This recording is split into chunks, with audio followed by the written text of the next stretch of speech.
Halo semuanya, selamat datang kembali di channel Mike Item. Terima kasih ya sudah menonton channel ini, saya sangat menghargainya. Dalam episode kali ini saya akan membahas tentang kapak tangan 600 gram merek Inco 600 gram. Adalah kapak produksi dari Cina. Sebuah produk yang sangat populer, terutama di marketplace. Kalau kita mencari kapak tangan Inco 600 gram ini selalu muncul. Bahkan selalu muncul yang paling atas, yang paling pertama. Ini adalah desain handle-nya, keren banget. Lubang untuk gantungannya dibuat sedemikian rupa, jadi mudah sekali untuk digantungkan dimanapun. Nah, ini adalah bilahnya. Bilahnya ini terbuat dari baja C45.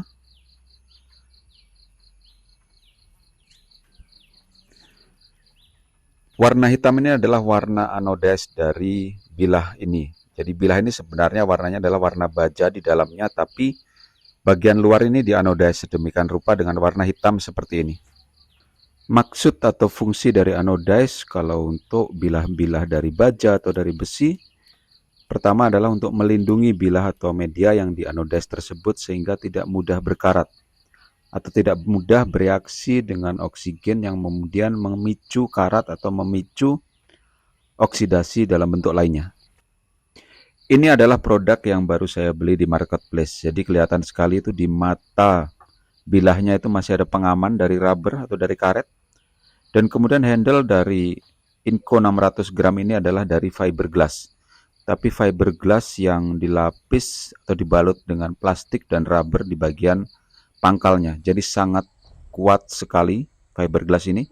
Dan kemudian juga eye catching banget ya, karena pembungkusnya yang dari plastik dan dari rubber ini juga keren banget tampilannya. Warnanya juga sangat mencolok sehingga mudah sekali terlihat ketika kita mencari di suatu tempat, karena menarik perhatian sekali. Panjang handle adalah 37 cm. Kemudian ini adalah panjang bilah, ada 14 cm. Dan ini adalah lebar mata bilah, ada 10 cm lebih sedikit. Pastinya sebelum kita gunakan harus ditajamkan dahulu, bisa menggunakan gerinda ataupun asahan tradisional, tapi kalau di zaman modern ini biasanya gerinda dulu. Kalau saya akan menajamkan secukupnya sesuai kebutuhan, jadi sesuai kebutuhan saya, jadi tidak harus selalu sangat tipis atau sangat tajam, karena saya mostly untuk membelah atau mencacah kayu. Pastinya harus dengan penajaman basah sehingga mata bilah ini tidak mudah aus atau tidak menjadi mudah.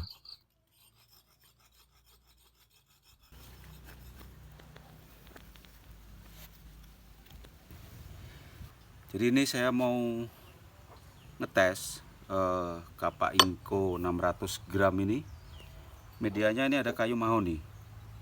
Ini mahoni cukup keras tapi juga masih menengah lah, nggak keras sekali. Ini kayu jati, dongklak. Jadi dongklak itu batang yang tertanam tanah kita gali. Nah ini dongklaknya, artinya paling keras untuk kayu jati. Ini kayu yang sangat keras sekali. Ini kayu jambu biji. Jadi kayu jambu biji ini seratnya karena melintir, dia tidak mudah sebenarnya untuk dibelah atau dipotong. Tapi ini sangat keras. Jadi kita lihat nanti dia itu seperti apa gitu loh ketika dengan media-media yang keras. Saya nggak menggunakan untuk kayu yang empuk lah. Sengon misalnya, waru. Tapi saya langsung aja ke kayu yang relatif keras dan banyak kita jumpai di kehidupan sehari-hari. Jadi biar langsung ketahuan performanya Inco 600 gram ini. Kita minggirkan dulu yang lain. Nah, kenapa saya memakai ini? Maksud saya gini, kalau sekarang lah di zaman ini gitu jarang ya kita akan menggunakan kapak seperti ini untuk motong. Karena mostly udah pakai gergaji lah, mau gergaji manual ataupun mesin atau chainsaw. Tapi saya mau tunjukkan ketika dia digunakan untuk memotong seperti apa sih. Jadi untuk ini saya tidak belah sebenarnya, saya mau nunjukin untuk dipotong tuh gimana.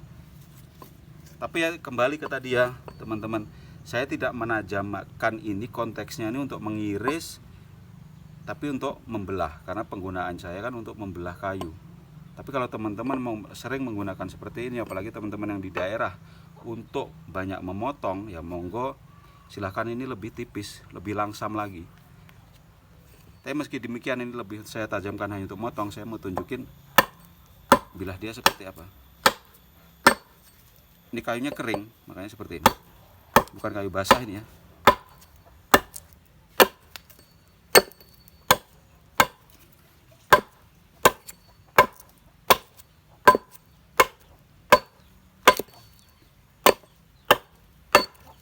Di sini stop dulu. Saya mau tunjukin kenapa dia tidak mudah ya begini. Karena saya menajamkan tadi kan konteksnya untuk membelai, mencacah kayu. Jadi dia tidak mudah bikin ininya, sudutnya. Tapi di sini kita ngelihat mahoni sudah kering, keras sekali. Lihat, dia halus. Artinya bilahnya bagus. Dan juga tidak ada masalah dengan bilah. Ini kelihatan. Ini kalau kayu yang lebih empuk atau basah, sederhana sekali ini. Oke, kita lihat memang sekarang untuk penggunaan yang seperti kebutuhan saya, yaitu mengebelah kayu. Yang artinya kalau diturunkan sama aja dengan saya mencacah tulang misalnya. Ini saya pindah.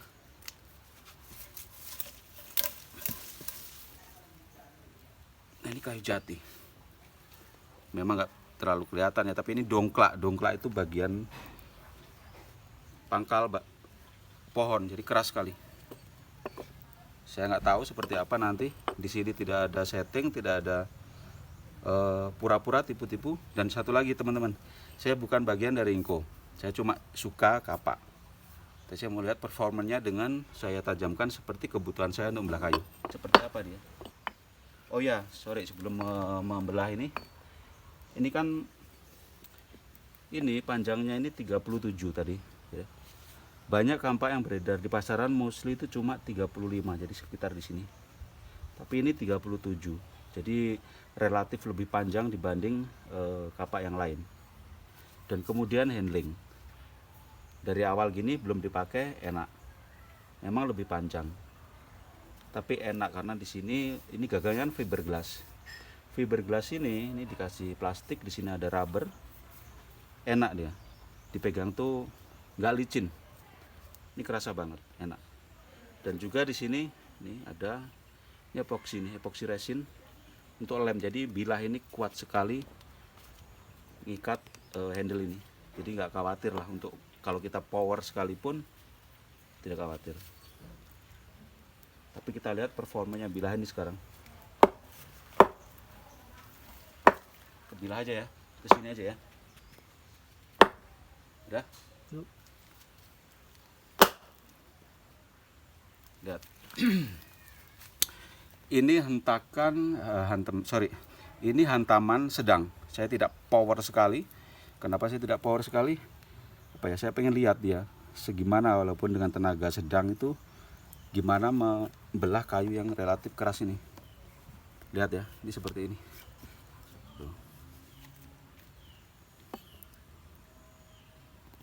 Tidak sulit untuk membelah dongklak kayu jati yang keras sekali ini, tidak sulit.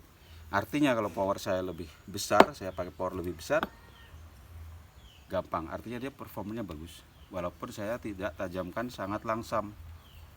Gitu loh. Berarti tidak khawatir kalau untuk membelah kayu. Kita lihat sekarang. Yuk, roll aja ya.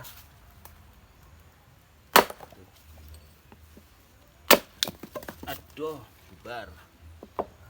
Nanti saya kumpulkan. Nah,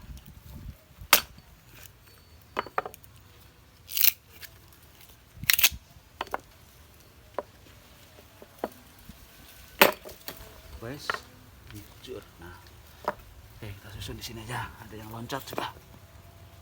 Nih, di sini ini. Ini kayu jati. Galehnya kelihatan. Ini galeh semua, galeh semua. Performnya oke. Tidak sulit untuk ngebelah. Artinya untuk mencacah juga tidak akan sulit. Apalagi kalau cuma tulang daging, banyak yang menggunakan kapak ini kan untuk mencacah daging. Tidak sulit. Tapi oke, ini baru kayu jati. Gimana kayu lain nanti kita lihat. Tapi yang pasti gini, kelebihan handle yang panjang ini, karena biasanya 35 ya di sini. Nah ini panjang ya, artinya dia lebih apa ya? Ini ada kelebihannya, ada kelemahannya. Kalau menurut saya ya, bukan kekurangan ya, tapi maksudnya untuk penggunaan saya mostly lebih suka di sini. Karena tidak terlalu jauh dengan media yang saya mau belah. Tapi ada juga bisa jadi ini akan kepakai. Jadi dia itu sebenarnya bisa fasilitasi untuk kalau orang mau dari jauh oke, dari dekat oke. Ini kelebihannya nih. Kalau untuk nyacak ini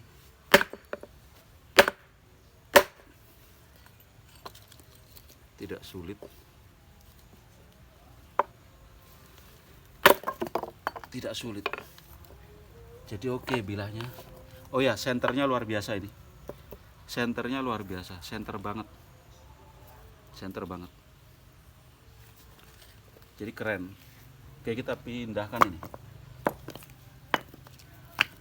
Kita ganti dengan kayu yang ini, kayu yang kalau orang pekerja kayu di kampung ini dihindari sih untuk dibelah. Karena ini kayu jambu ini keras sekali, bikin rusak alat lah istilahnya. Karena seratnya luar biasa, melintir ya. Apalagi yang tua. Ini jambu ini. Tuh, kedengeran ya? Ting ting ting ting ting ting ting. Saking kerasnya. Padahal ini sudah basah. Tuh, ting ting ting. Bukan kayu yang sembarangan ini. Tapi sekalian saya mau tunjukkan, daripada kayu yang nanggung, kayu yang keras sekalian deh.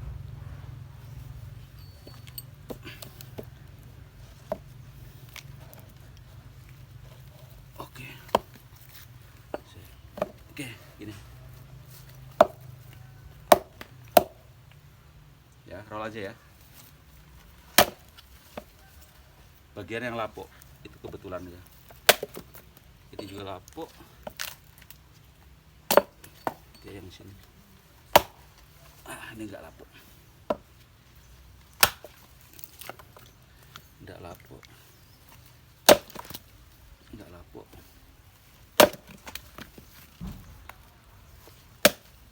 Nanti saya kumpul, tenang aja. Hajar. Hajar.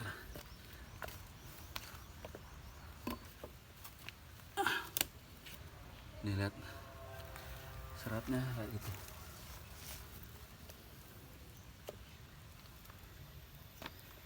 Ini juga tidak sulit.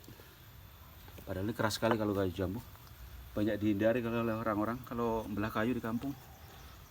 Bikin sakit, sakit tangan, sakit badan, rusak alat. Tapi ini oke.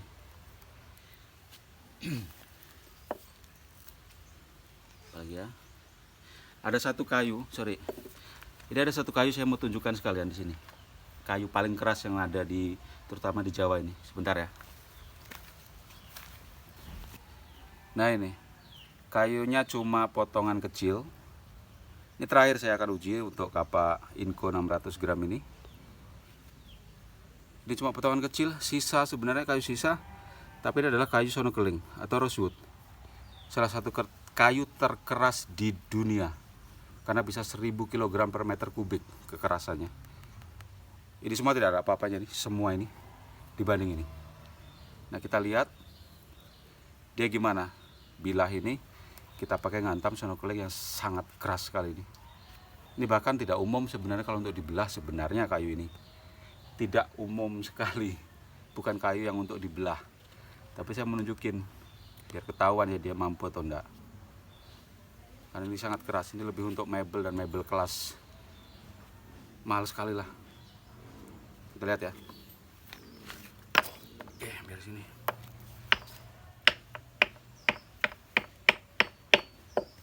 Kalau mau tahu kekerasannya tuh saya tunjukin. Kedengeran nggak?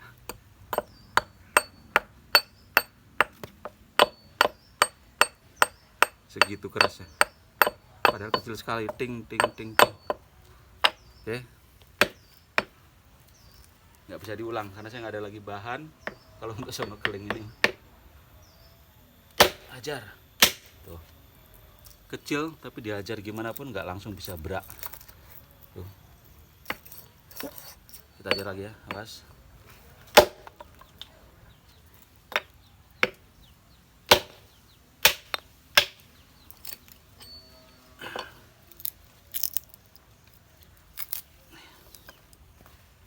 Nih, sono keling ini kayu yang sangat mahal sekali.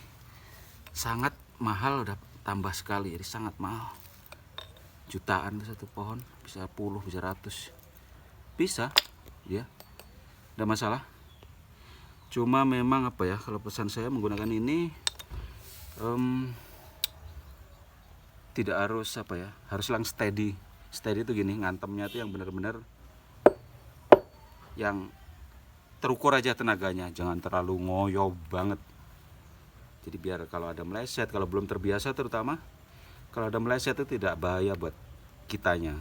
Jadi yang mending ulang daripada yang harus buru-buru sekali. Tapi overall kapak Inco 600 gram ini oke. Jadi keren lah, kalau apalagi kalau untuk saya sendiri banyaknya untuk membelah kayu ini oke. Kayu yang keras, kayu yang melintir, kayu yang paling keras di dunia pun bisa. Dan enak digunakan pastinya nih, karena ini pageh ya, kita bilang nih gigit banget kalau dipegang nih karena rubber di sini. Ada kelebihan juga ini kalau digantung enak. Kita juga makin pede kalau kerja kayu karena di sini epoxy resinnya luar biasa, melimpah. Ini banyak sekali ditaruh, biasanya tuh orang lain tuh taruh cuma di dalam sana, tapi ini sampai keluar. Nah, kalau masalah menajamkan seperti yang saya bilang di depan, sesuai kebutuhan saja. Jangan terlalu tipis kalau hanya untuk ngebelah. Karena apa? Biar tidak gampang rompal, tidak gampang pecah. Jadi secukupnya saja. Kapak Inco 600 gram ini enak banget dipakai. Dia center luar biasa. Bilahnya juga kuat sekali. Ini C45 dan memang umum kalau bilah kapak itu C45. Jadi terus kemudian dipegang itu enak, nyaman, kuat. Tenaga kita ini jadi maksimal ke transfer karena kita nih di sini nih erat ya. Terus kemudian terakhir pesan saya kalau teman-teman terutama yang baru main kampak, pakailah yang 600 gram. Saya tidak sarankan harus Inco apapun terserah, tapi 600 gram karena itu ke tangan tuh masih nyaman. Kalau udah 700 gram itu udah berat sekali. Jadi mulailah dari 500 atau 600 gram. Tapi kalau dari hasil video ini, saya ingin mengatakan bahwa kapak Inco 600 gram ini salah satu kampak yang saya sarankan kalau untuk teman-teman ingin memiliki sebuah kampak tangan. Apapun kebutuhannya ya, untuk cutting, untuk chopping, ataupun mungkin untuk kebutuhan yang lainnya. Keren gitu loh. Dan ini mudah didapatkan karena di banyak marketplace banyak banget.